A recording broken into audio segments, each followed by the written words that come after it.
insurance panel here. Welcome on this lovely, lovely Sunday afternoon. We are just getting started. We got a couple people actually coming into the thing, so I appreciate those that have liked, comment, subscribe, and hit the bell because now we're here. We can answer comments live. We had a lot of feedback on the most recent one we did, and we love the feedback.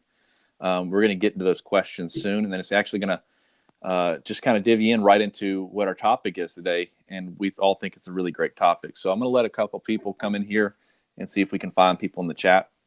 Yeah, if guys see me looking down, I'm trying to read the chat on my phone because I can't see it on the screen. Yeah, I have another phone like pointed that way, and I can see myself talking, and then I see you, and I'm not sure where I'm at. So it's pretty hard running a YouTube channel, even though we have like 70 subscribers. I'm really happy with what we've built so far, and we've gotten a lot of really good feedback. So for those that are just tuning in, if you haven't already, subscribe, give us a like, go down there and put in a comment something that you would want to see talked about. If you want to come on as a guest, maybe we can talk to you about that, and make sure you hit the bell notification so you know when we go live, because it could be on a Thursday night. I think we're talking about something like that. I think it could be something on a Saturday or Sunday, but you just don't want to miss it when we go live, because sometimes the live discussions are where the most content comes out of, because sometimes when we edit stuff, we might miss something that you really want to talk about. So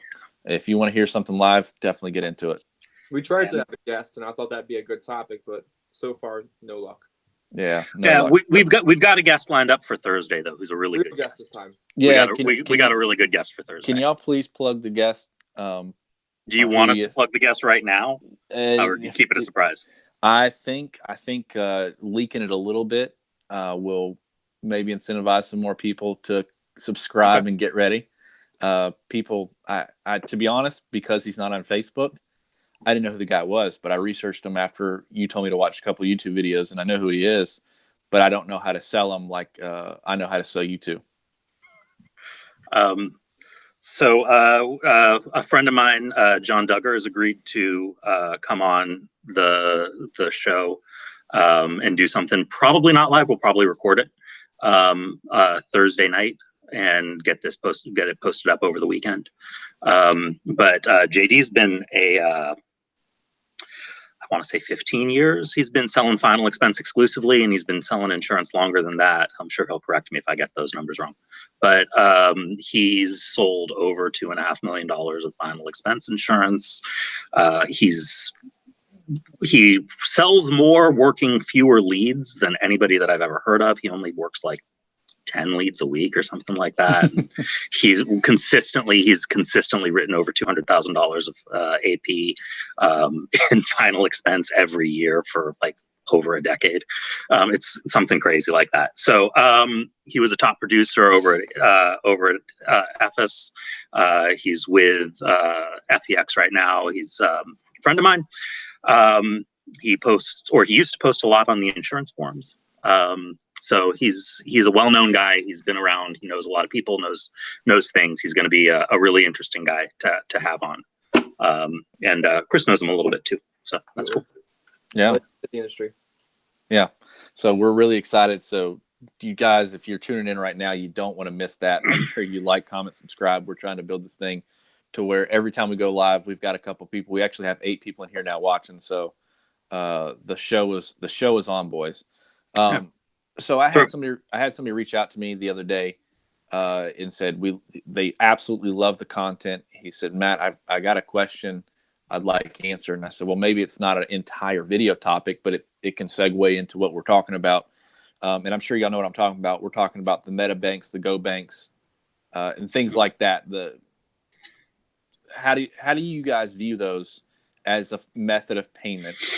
I think I know where y'all going to go with this, but he was saying he got a lot of confusing things of should I take it or should I not take it? So I want you two to address that. You want to go first, Chris? Yeah. So I guess the most important thing when you talk about alternate modes of payment is to find out what method of payment the client has before the end of your presentation.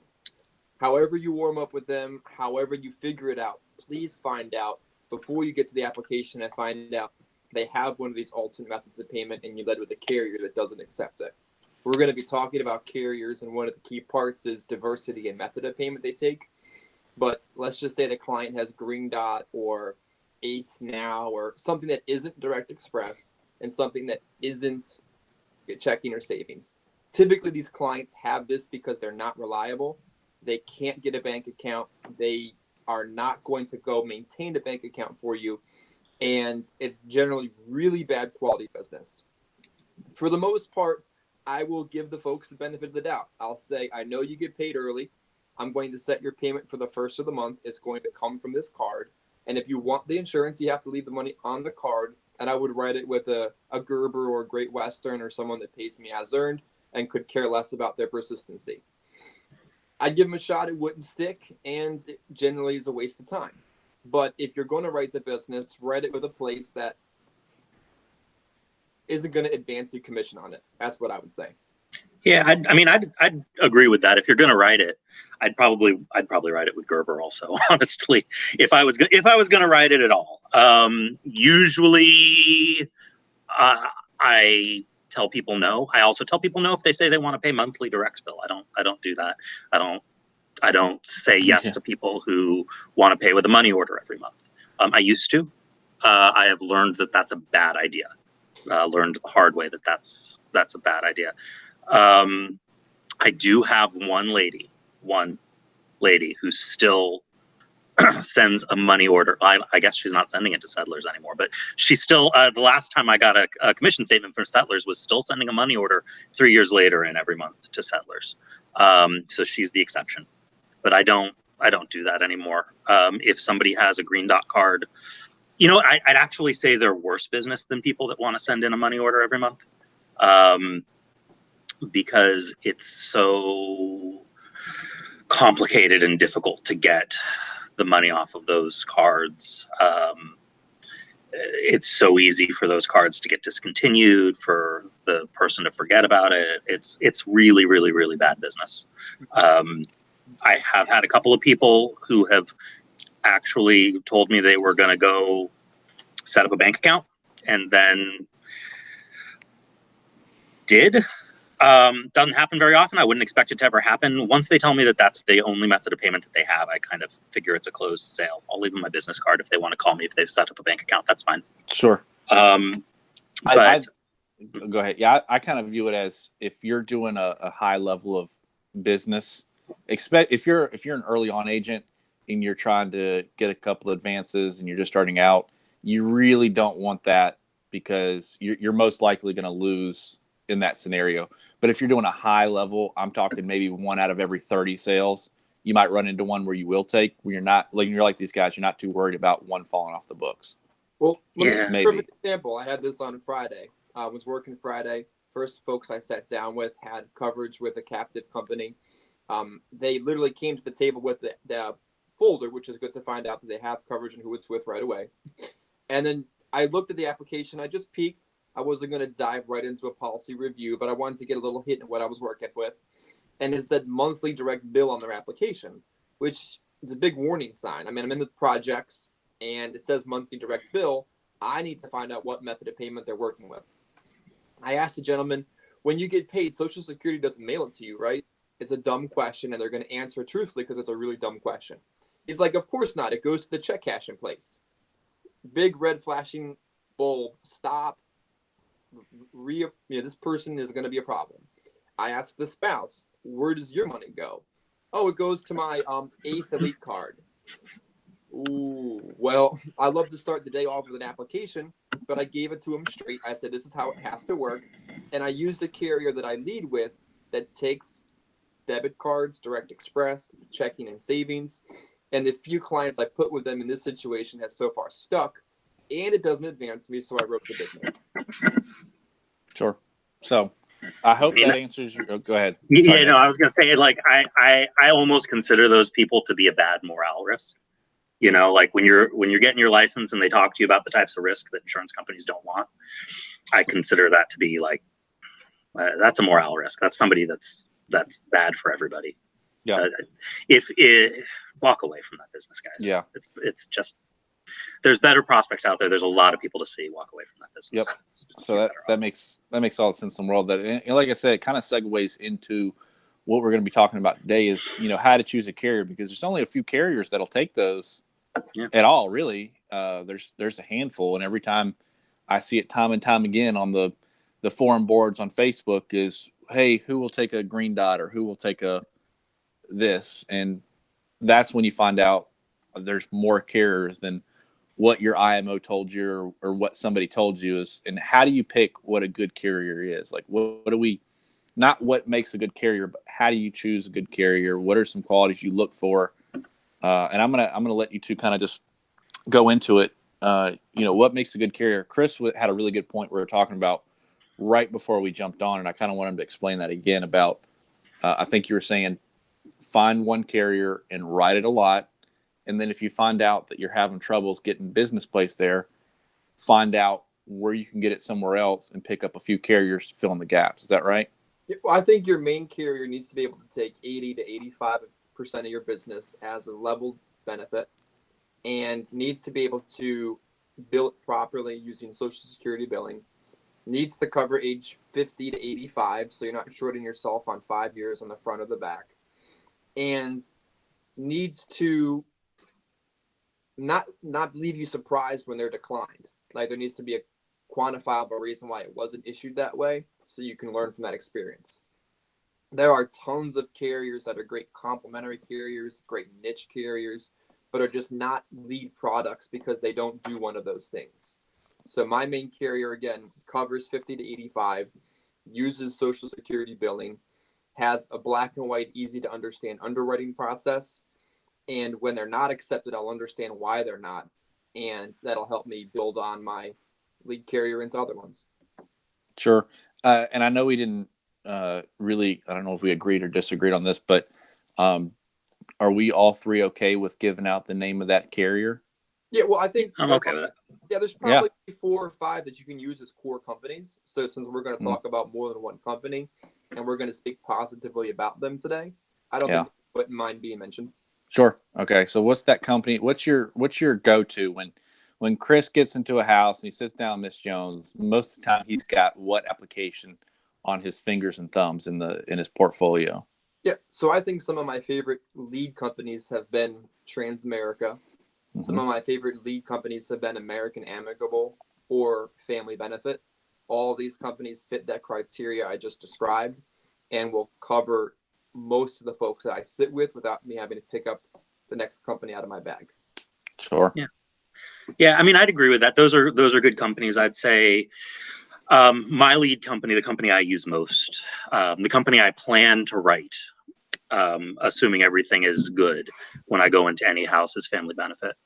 Trinity in some states. Oxford is another one that can be used as a lead company. I'd say Foresters is another one that can be used as a lead company. Mutual of Omaha to a certain extent, depending on how you feel about them and whether or not you like the stuff that they don't take and what they do take. And I think when you're looking at picking a main company, that's kind of the first thing that you should do. You contract with an IMO and they give you a bunch of carriers and you can get sample applications and take a look and just kind of mark down, hey, this is what this company doesn't take. Mutual of Omaha, they don't take bipolar disorder. They don't take diabetes diagnosed before age 50. Family Benefit, they won't take anybody who's been in a hospital in the last 6 months for any reason, or they'll make it go graded if they've had seizures or if they've got COPD. Right. And kind of figure out just kind of briefly for yourself, just what are the big things, I think a go-to carrier has to cover either insulin dependent diabetes or COPD level benefit, one of the two. I think a go-to carrier, a first carrier out of the bag has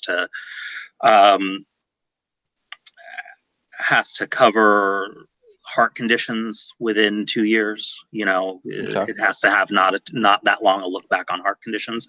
Personally, I'd prefer less than 2 year look back on cancer also. But that's harder to find. But 2 years or less on cancer. So those are some of those types of things. But the other thing that's I think important is comp. You should pay attention to how you're getting paid. Um, you should have a somewhat competitive first year commission on all of these carriers. The carriers should also offer decent renewals. I think a lot of times guys look at their first year commission structure and ignore the renewal structure. So, there's some carriers out there that'll pay you like 115, 120 street level, but then, your commission for your renewal for the first 6 years is like 2.5 or 3%. Well, Nick, can you explain what renewals is? Because there's someone that's watching this video today or in 10 years that has just heard that for the first time and looked at their contract immediately and realized he doesn't have renewals. Sure. I would like to point out that David Duford, another insurance legend, is watching this video and is telling everybody to use Sons of Norway as their main carrier. In all caps. So, I'm just putting it out there. David Duford is a supporter of Sons of Norway and feels that should be your primary carrier. So, true story in writing. So renewals, every time your policy comes up for renewal, you get paid. Insurance policies are paid once a year, even if you break it into monthly installments. Every time that renewal period hits, you as the agent get paid again. For some carriers, you get paid again for the rest of your life, or for as long as the policy stays on the books. For some carriers, it's only for like 10 or 11 years. But renewal income, especially after you've been in the business for a while, is not insignificant. It's not as huge as it's going to be in Medicare Supplement or in P&C or other types of health insurance. But there's carriers out there that pay 7, 8, 9, 10, 10.5, sometimes 12%, renewal commission in year 1, year 2, year 3. Liberty Bankers Life bonuses your commission depending on what your percentage of persistency is.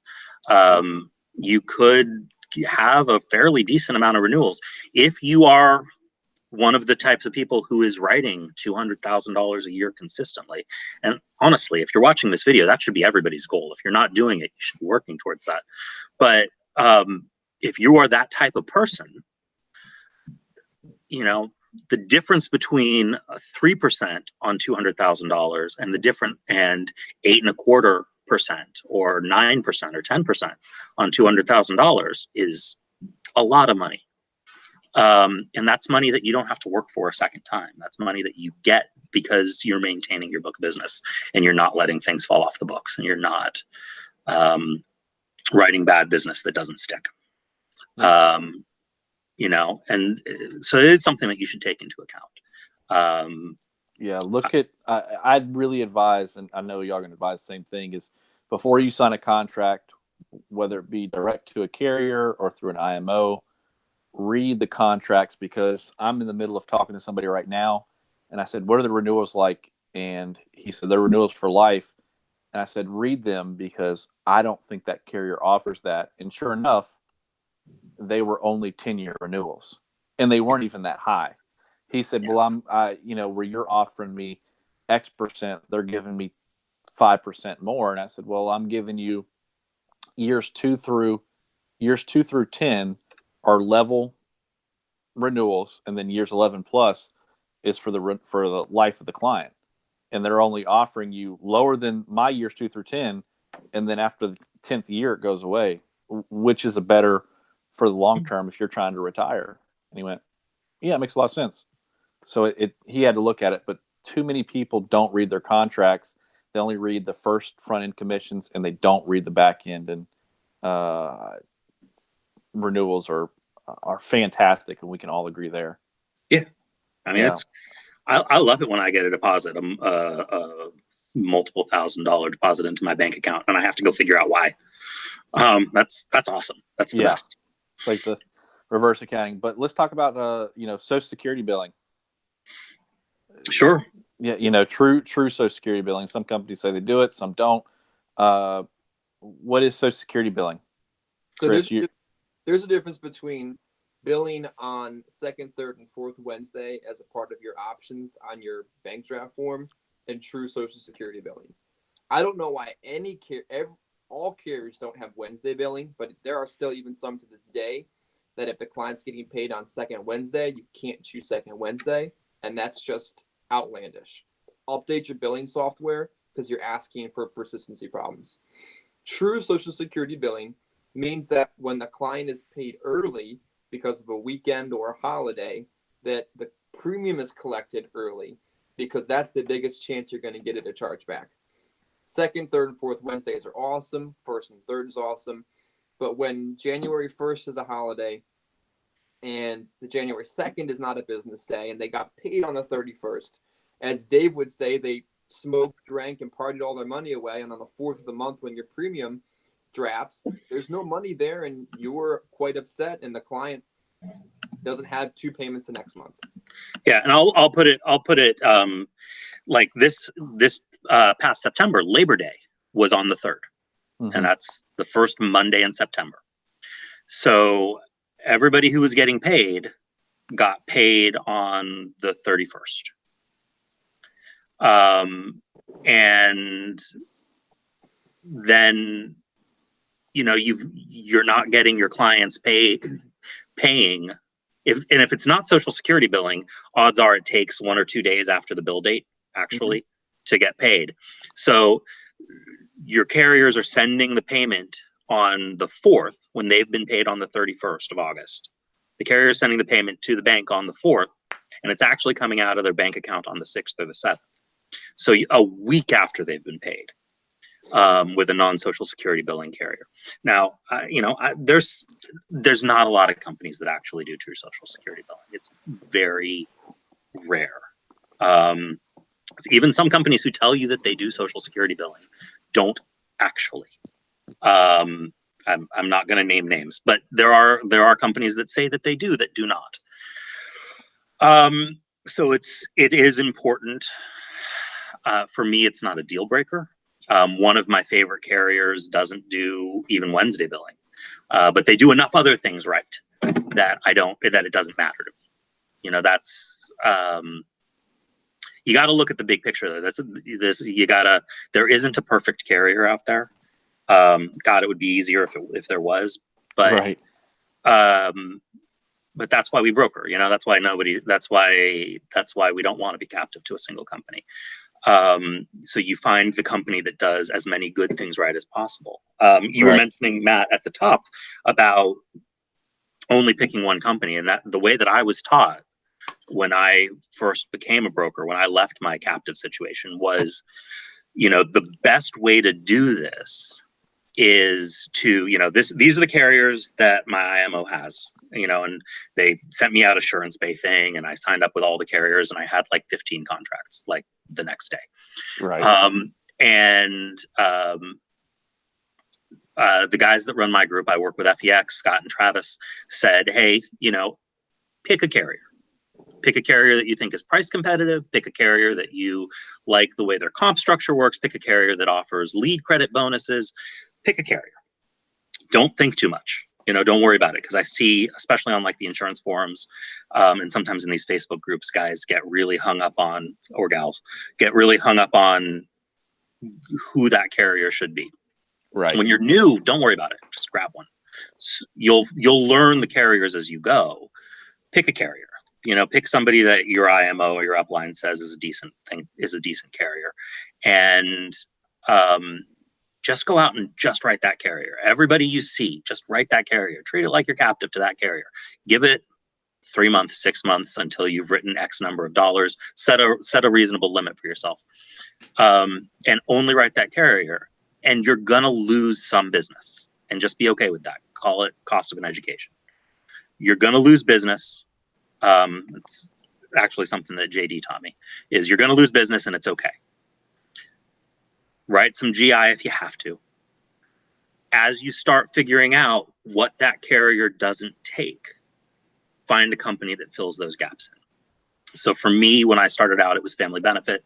Family Benefit doesn't take some stuff. They don't take epilepsy. They don't take hepatitis C. They don't take COPD level. They take them graded but they don't take COPD level. They don't take anybody that's been hospitalized in the last 6 months. Right.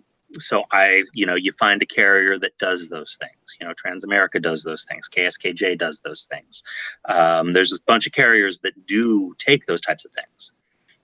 So then you've got a second choice carrier for when your first carrier falls apart and they don't offer the best coverage possible. Yep.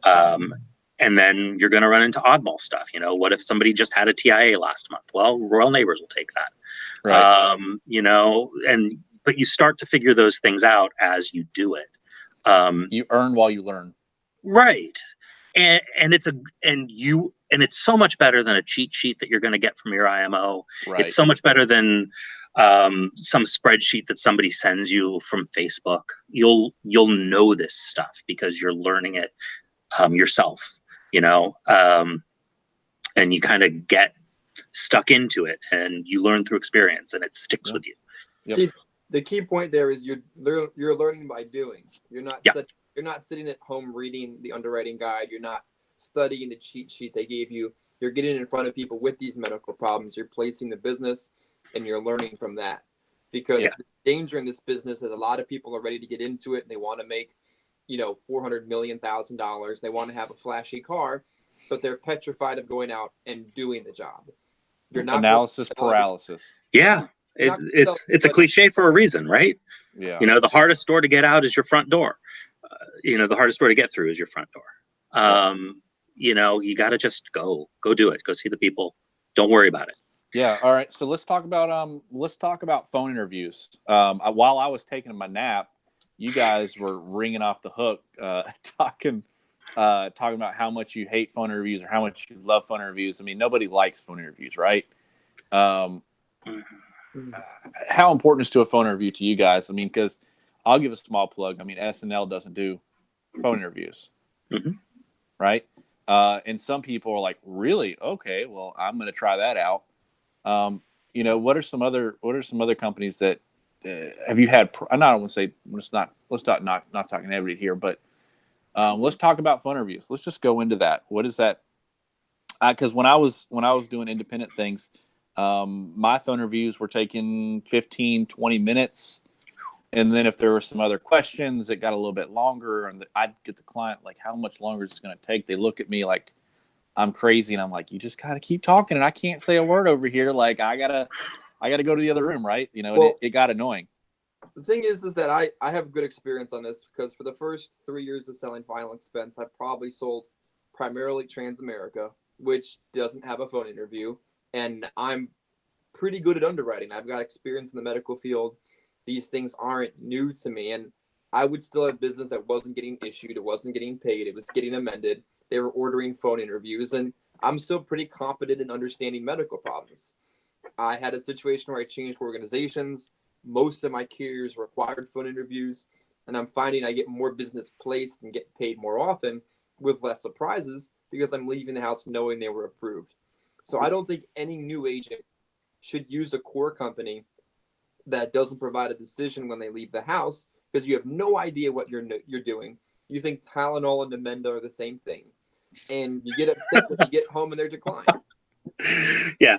I think a phone interview is a good thing if it's a good phone interview. I will and have stopped writing companies because their phone interview is not good. A phone interview that lasts on average 15 to 20 minutes, that's not an okay phone interview. That's too long.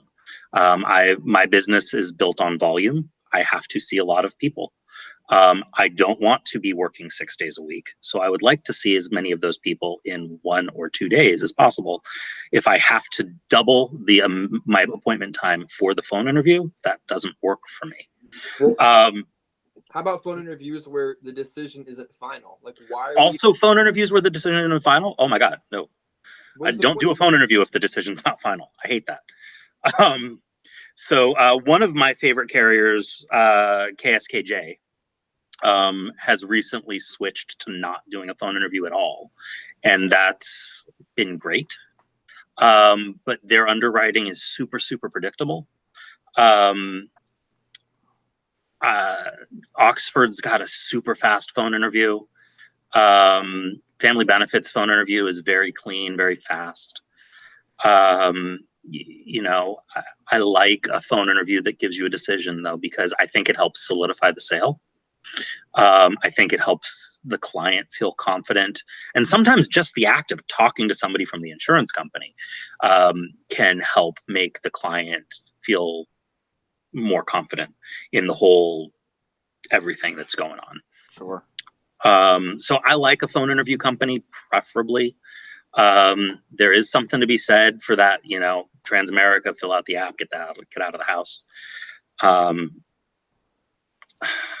Transamerica is pretty consistent on their underwriting also. So yeah, but you do have fewer surprises if you've got a phone interview. You know what's coming. Yeah. What about an e-app? An instant decision e-app? I have not found one that I like. Now I don't have SNL in my state. I can't write SNL. Yeah. I can't write SNL. Say it loud, close in the back. I can't write SNL, so I don't know Where about their app. Where are you at? I'm in Pennsylvania. Okay. You can't write SNL in Pennsylvania. They don't like us. Okay. We're the bastard stepchildren of the insurance industry. We've got weird rules insurance companies don't like. But I have tried a few e-apps and none of them have worked for me. I would love an e-app with an instant decision if it was quick and easy, especially if it worked on a mobile device, so I don't have to drag my laptop out. People say good things about the Americo Golden Eagle. I think it's Golden Eagle. It's Golden Eagle? Eagle. Just Eagle. American Eagle Premier or something like that. Yeah. They say good things about it. I don't know. I don't. That's not a company that I write business with anymore. But sure. Chris, Mutual of Omaha has an instant decision e-app. I haven't tried it yet due to changing organizations.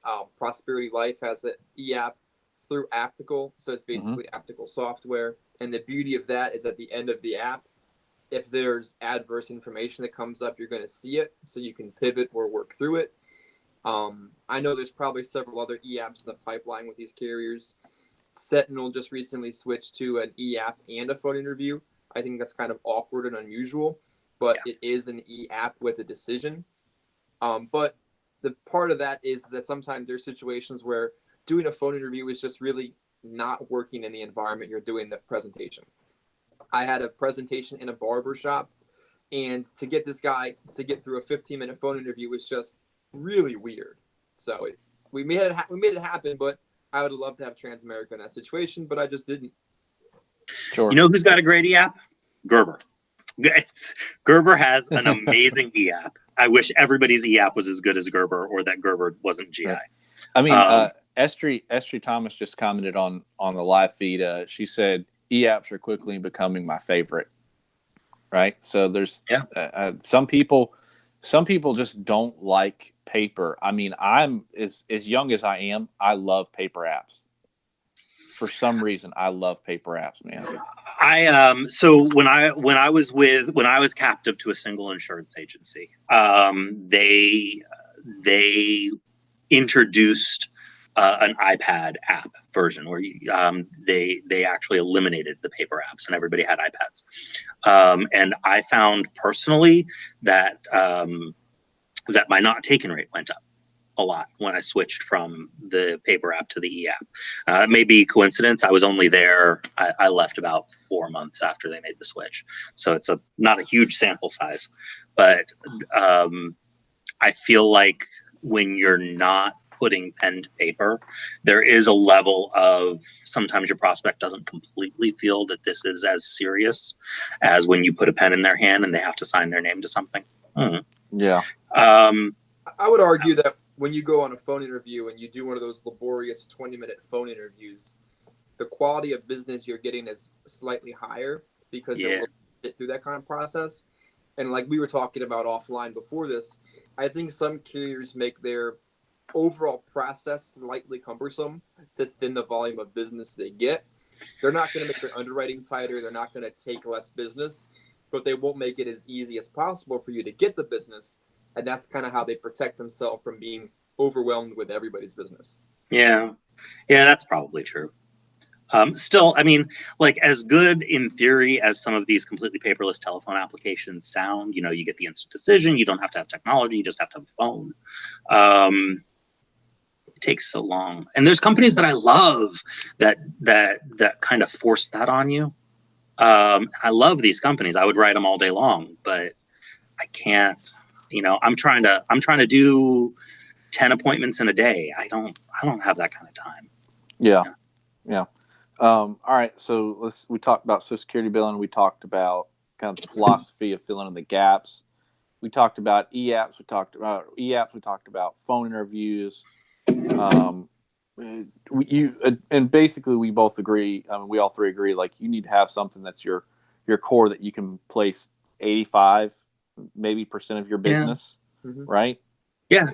I mean, that's I pretty think good. I think everybody should have one company that is their favorite company Sure. that they expect that they can write business with every time they walk into somebody's house. What about marketing kickbacks? They're nice. Yeah, they're nice, but there's so many companies that dangle something in front of you and say, "Ooh, go here," and people they chase shinies. But marketing kickbacks are great if you utilize them. Like I had one company that was paying me $40 every lead that I sold. I think it's I yeah. think Go it's ahead, Chris. important. Yeah, I think it's important that you use those things as a motivator. 8% bonuses, 10% bonuses, trips to Spain. Those kind of things are good things to hang out there to motivate you. We've both been on carrier trips, me and Nick, and they're outstanding and they're great Yep. rewards for the work that you do. So having a company that either gives you lead credit, great trips, all these things are important parts. And if you design a new company today, I think the first thing all three of us would agree on is we have to come up with a little carrot to dangle out there at the end of the year or the end of the month to get agents to pick us first to come out of the bag. Right. But I would say that for me, if we're talking about how do you want to pick your first main carrier, I think you have to look at everything. I think trips and lead credit and other kinds of bonuses and all of that is important. I don't think you should discount any of it. But at the end of the day, you want to find one company that is easy enough to place a lot of your business with. That you can get in, you can write a bunch of people, and the business is going to stick. They give you back office support. I mean, some of this you're not going to know, though, until you do it. So, go out, pick a company. And if you don't like them, you can always pick a different one later. Right. You're not stuck with that first company that you choose. But I think you should base it off of the underwriting to start. And your initial comp structure. If the underwriting is similar, if you're looking at Oxford Foresters and Family Benefit, the underwriting is similar on all three of those. First year comp is higher on some, renewal comp is higher on others. There's a lead bonus, there's not a lead bonus. Put it all together, pick one, go out and write them for a while. Yeah, and someone just asked, Alejandro just said, what's a good company as a go-to for a new agent? And that's kind of what we're talking about. Yeah, that's what this whole video has been. It's go back and watch 33 minutes. But basically what we're trying to say is don't just take a dartboard and throw a dart at it, but just kind of sit down for a weekend and look at your companies and go, okay, this is the company that I'm going to focus on for 3 months, 6 months. Let's just place business there. Let's see what we can do. You'll get really used to the underwriting, and then you can, as you see the fit, you go, okay, well, I also have this carrier that fits in that niche that I can't put here. This is still my go-to, and you'll figure out that you can add just a few carriers, but realistically, you don't need 20 different carriers with 5 or 6 different products, because then you get analysis paralysis and you never go out your front door. I think one of the other important parts is what is the back end of it. Like when you start having to service a policy, change banks, change beneficiaries, contact the company. Am I getting good customer service? Is the process easy to change direct express cards? Or once I get the policy issued, is it really hard to deal with the rest of the company? Because that's The selling the policy is only the first 30 days. You got to be able to interact with the rest of the company for the rest of the life of the policy. Yeah. Yeah. Right. And I mean, yeah. And you'll start to get a feel for the companies that do that stuff as you meet people and talk to people. I think it's a really good thing to be able to meet other agents. There's a lot of bad information that gets put out about like how-to type of things. I think there's a lot of kind of misinformation on the Facebook groups that gets put out there, but it's good to be talking to other agents and hearing what their experiences are with various companies. Somebody mentioned in the chat, how fast you get paid. And that's going to vary a little bit depending on who your upline is. Not all uplines allow you to get paid on issue. Not all uplines. That's not always the carrier's choice. Sometimes it is. But yeah, I mean, if you're brand new, yeah, you probably need cash flow. You probably should be looking at a carrier that pays you on issue. But I really do think the biggest thing is you need to find somebody who takes either insulin-dependent diabetes or COPD with level coverage. One of those two. And you need to find a carrier that is favorable towards heart conditions. They will take most heart conditions with no more than a 2-year look back. Yeah. And there's going to be 5 or 6 carriers that fit in that description within your upline. And then after that, then start bringing in, who pays me the renewals, who pays me first year, do they pay on issue, do they pay, and then just pick one. And then just pick one.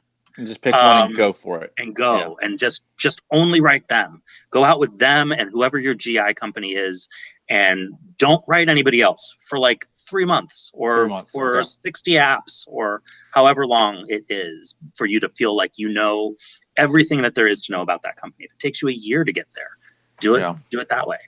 But go out and write them.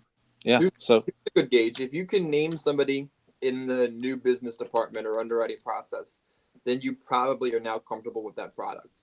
Yeah. If you've written 20,000 issue and paid with a company, then you can pass judgment on the company.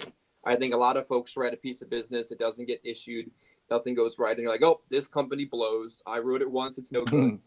You can't pass judgment that quick. One other disclaimer for folks is not all companies pay the same comp. So just because the comp on Family Benefit is different than the comp on Eagle, is generally speaking not a reflection of your upline or your marketer. Some companies pay different than others, but there shouldn't be a gigantic disparity. And you should be working with an organization that is open about all of their products, and they're not just telling you to sell one. And if you sell any other, you're taking an 8% reduction in pay, as they would say on their videos. Yeah. I would say, I mean, you should be looking. If you're selling a final expense company, you really shouldn't be getting paid less than 100 points. There's just not a lot of final expense companies where that's below street for a lot of companies. But I mean, maybe there's reasons why you're getting below street. But and if you want to watch that video about let's talk about comp, baby. Yeah, you just go down just about go back 2 through the archives and you just go back to the archives and find it, because that's let's not open that can of worms. But sometimes you got to look at things like, does this company pay me a little bit more upfront, and this company pays me more on the back end? If you want to just compare the Americo product and the Family Benefit product, Family Benefit pays a little less than Americo first year, but it pays triple, I think, in renewals.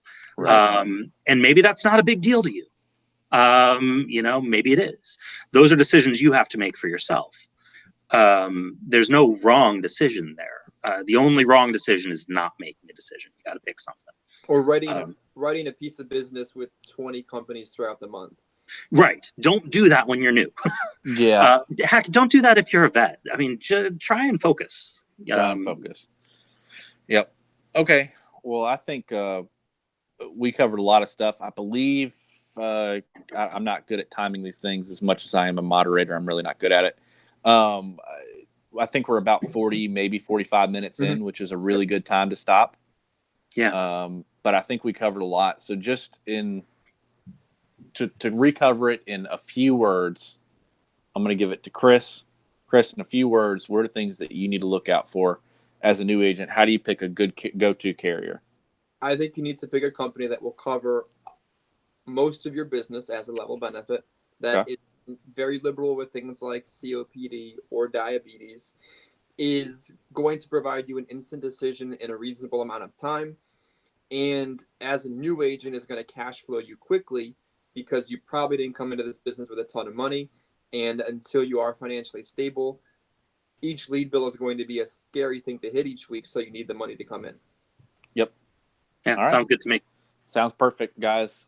We appreciate you joining in. Make sure, if you have not, subscribe, like the video. Please like the video. We need the likes. It helps that Chris or Nick is our YouTube algorithm guru, and he keeps telling me to push the subscribes, the likes, the comments, the questions. If you want to email us a question, you're not comfortable with putting it out there, theinsurancepanel@gmail.com. Yeah, we'll read them. Theinsurancepanel@gmail.com. Since we are having JD, John Duggar, on the next show, if you know, we're going to be recording that on a Thursday. It'll probably go up later. If you know you have questions that you would like us to ask JD, because you know who he is, email us those questions. Otherwise, put something in the comments. Who's your favorite carrier? Put it in the comments below. Who do you lead with? Why do you like them? And if one last point, these are just three guys from three different organizations talking. We're not a direct reflection of any organization we're at or where we were, but I think it's important to realize we're not making money off each other. We're not even in the same group, but we all kind of provide good insight on the same topics. Yeah, we're all from different backgrounds, different places. So. Yep. So, well, all right. Well, we appreciate you guys. I always appreciate talking to you guys for 45 minutes to an hour. Once a week. Your guys' knowledge base in the final expense market is really incredible, and I always enjoy doing these videos with you guys. So, same here. Matthew off. I'm out. Have a good one, guys. Bye.